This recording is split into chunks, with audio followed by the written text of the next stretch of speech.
Well, good morning. Here it is. It's Wednesday. It's Hump Day. We're to the middle of another week. Hard to believe, but anyway, today is May the 10th. Excuse me. And I hope that you had a great Tuesday. Hope that it was hopefully a fulfilling day. Hope that you were able to accomplish hopefully what you set out to do, or to get a little further along in maybe a project or something you're working on. And anyway, now it's Wednesday and the middle of the week, and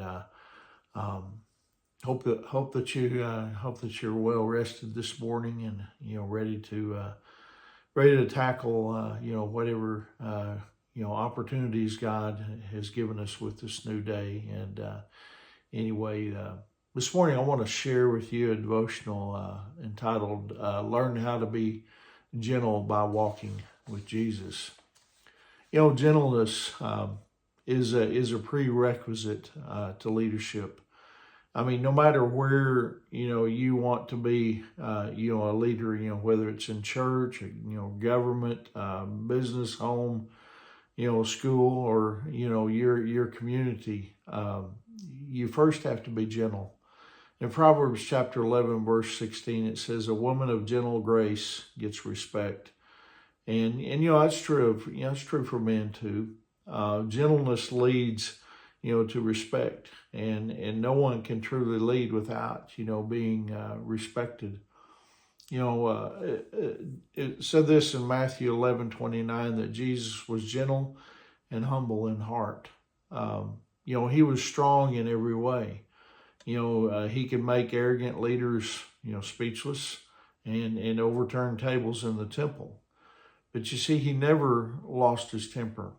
He kept his strength under control. He was gentle. Other than Jesus, only one person in the Bible was called gentle, and that was Moses.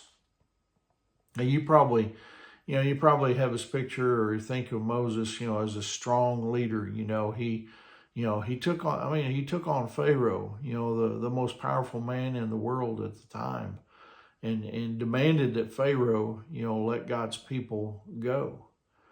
Moses, he had nothing but God on his side, and that was enough for him.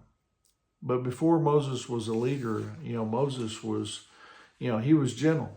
Here's what the Bible says about Moses, and this is from Numbers chapter 12, verse 3. It says, "Now the man Moses was very humble, gentle, kind, devoid of self-righteousness, more than any man who was on the face of the earth." But you see, it's likely that gentleness didn't come naturally to Moses, or for Moses. His persistent sin was uncontrolled anger. He had a violent temper, and he had trouble managing it at times. One time Moses, and this was when he was a younger man, he got so angry that he killed an Egyptian.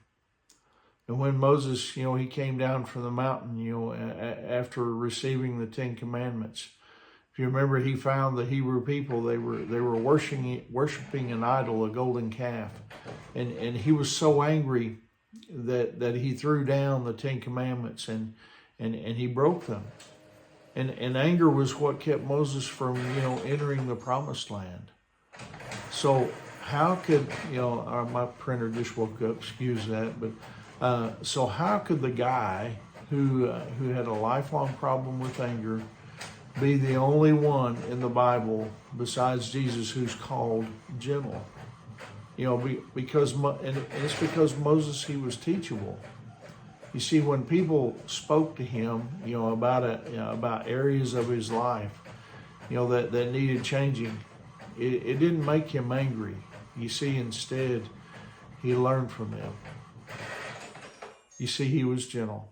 And that gentleness, you see, it earned him, respect. And that respect made him, a great leader. Now, maybe you struggle with anger like Moses, or maybe you're too submissive or impatient, or maybe even lazy.